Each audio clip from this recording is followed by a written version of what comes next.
I'm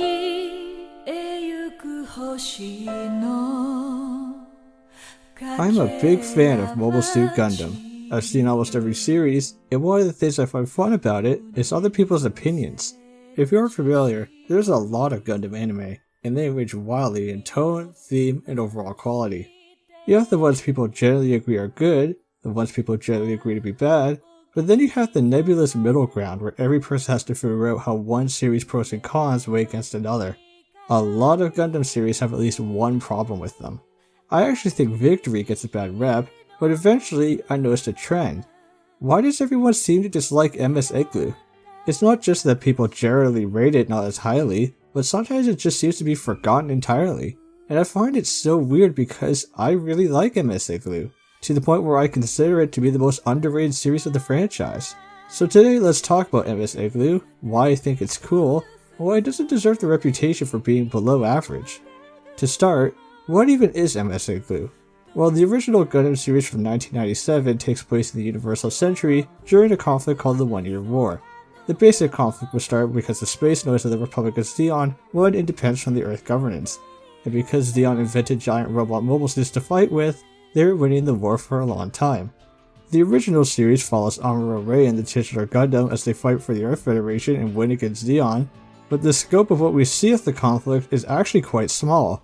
This is where all the supplementary material comes in, filling every corner of Earth and space with some side story, one of which is MS IGLOO.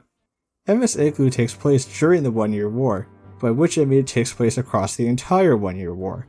There's 3 parts to MS IGLOO, each part being 3 episode chunks. The first part follows the beginning stages of the war, the second part follows the ending stages, and then the third goes back into the war. The first and second parts are also a continuous story, while the third part, that's actually labeled part 2 just to make it confusing, is separate. So MS IGLOO spans the entirety of the conflict and the changes that happen across the battlefield. Does this mean you need to watch the original series to understand it? Not really, but you'll certainly enjoy it more with the context. At least give the 3 compilation movies a try if you don't want to watch the original series. But what is it actually about? The first 2 parts of MS IGLOO follow the crew of the Jotunheim, a Zeon ship mainly dealing with the testing of new prototype weapons. If you remember the original series and how Zeon always had a new prototype mobile suit to fight, and mainly just to make a toy of, these are some of the guys in the background. It's actually pretty notable that the series follows Zeon protagonists instead of the Earth Federation as is typical, though Gundam never was a stranger to giving them humanity in scenes of their own. The main cast consists of Oliver May, the main engineer who gets a report at the end of each episode, Captain Martin Prochnow, and Monique Cadillac, who's there to supervise the special operations. Alongside a handful of supporting characters that maybe get a line or 2 each episode, these 3 are what you'd call the main characters of the series, but not necessarily the focus. Each episode of MS IGLOO basically gets a different focus character to follow, generally the test pilot for the new machine. While the Jotunheim crew eventually get their times to shine, they generally are the protagonists of the episode, mostly being there to give context and cohesion. Not to say they're bad though, as I find Oliver's character in particular to be pretty good despite his lack of focus. Essentially, MS IGLOO is an anthology series loosely connected through the crew of the Jotunheim, until the last 2 episodes of their 6-episode journey. So while said crew are decent characters, the real question is how are the individual episodes and the stories they tell. I think MS IGLOO does a decent job episode by episode. The current war situation is established, we get a scene of Oliver getting briefed on the new thing they're testing, the new test pilot gets to go through their story arc over the course of the episode, and Oliver closes the episode with a report. A little formulaic, but it is a short series. I wouldn't say the storylines and characters are the peak of the franchise or anything, but they provide something pretty different than typical Gundam. MS IGLOO likes to explore different themes and perspectives than the rest of the franchise. Instead of the horrors of war and how people should learn to communicate and yearn for peace, MS IGLOO shows the reality of war, the technology race, the experience of generic soldiers who aren't the overpowered protagonist, and of course again the horrors of war. I really like this second episode, where it follows this guy who used to be an expert tank pilot, but after the invention of mobile suits, Zeon stopped developing tanks and this guy wasn't able to adapt. So they whip out this prototype super tank called the Hildolfer, and the episode questions the value of a soldier stuck in the old ways who can't advance alongside the changing warfare. Where Gundam typically focuses on some really good soldier guy in their high-tech mobile suit, or some kind of elite squad, MS IGLOO spends its time with essentially the losers of the war. The soldiers you see here are basically not important, I think it's great seeing these kinds of stories instead of some invincibly competent soldier. The machines the Jotunheim tests generally aren't even the cutting edge ones, but just ideas for utilizing everything Zeon can given its resources.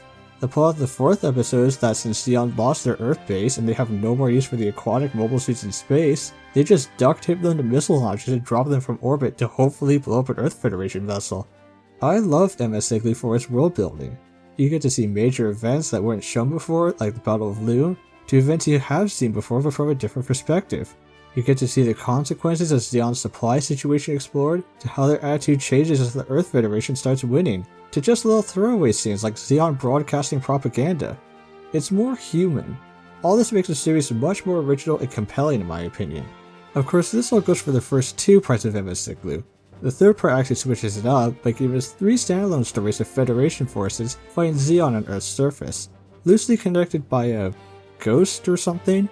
It's not really explained, there's just a death ghost, but 2 of these take place before the Earth Federation forces mass-produce mobile suits, so we get to see ground troops fighting against Zaku's. I love these bits, they show how terrifying a Zaku would be to foot soldiers just as some rocket launchers or some tanks. Again, MS IGLOO shines by not having the best stories and characters, but by showing us the perspectives and stories we don't typically see, and just building the world and conflict of the One-Year War. But now let's get to the elephant in the room, and the thing everyone remembers this series for. MS IGLOO was animated entirely with 3D CGI, and I think it actually looks pretty good overall. Now it has its faults, some of the faces can get a little wacky, sometimes the light's an odd choice if they put a haze over everything, and sometimes the mobile suit or ship will move a little too fluidly or something. But aside from some wonky animations, I think the show looks relatively good. The actual 3D models are solid, it lets them get some good choreography, but this animation really lets the mechs and machines look good. It also lends itself to the rare fight, where it can be a lot more dynamic than with traditional animation. MS IGLOO has a bit of a reputation as the one with bad CGI, but I think that's a little overblown, and they do get better as the show goes on. I also really like the original mech designs in the series, like the Hildolfor, Zuda, and the Ogos. Aside from when they were intentionally made to look silly, all the prototype weapons look cool and fit in with the universe and setting. Aside from the visuals, the audio presentation is decent enough, the character voices sound good, though I can't really judge the acting, the series never got a dub. I also don't really have much to say about the music, other than that they remixed some tracks from the original series, which I thought was a nice touch. All in all, MS IGLOO is more than a forgettable series with bad CGI. It works great as an anthology series, it provides us with unique and different stories from a franchise that likes to repeat itself a lot. I'm not saying it's secretly the best series or anything, but from my perspective, it's definitely the most underrated. So if you're a Gundam fan who hasn't seen this series yet, go watch Mobile Suit Gundam MS IGLOO. Hey, thanks for making it to the end of the video. If you liked it for some weird reason, consider leaving a like or comment. If you didn't like it, well, leave a comment anyways about what I did wrong. If you want to hear about more games I think are neat, or whatever random thing I end up making videos on, maybe also think about subscribing. Whatever you choose to do, I hope you have a nice day.